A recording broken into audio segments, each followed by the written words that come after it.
Praise the lord. భూమి మీద చిన్నవి 4 కలవు, అయినను అవి మిక్కిలి జ్ఞానము గలవి. చీమలు బలములేని జీవులు అయినను అవి వేసవిలో తమ ఆహారమును సిద్ధపరచుకొనును. చిన్న కుందేళ్లు బలములేని జీవులు అయినను అవి పేటు సందులలో నివాసములు కల్పించుకొనును. మిడుతలకు రాజు లేడు, అయినను అవన్నీయు పంక్తులు తీరి సాగిపోవును.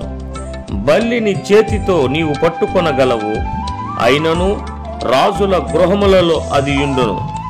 సామెతలు 30వ అధ్యాయము 24వ వచనం నుండి 28వ వచనం వరకు. ఆమేన్.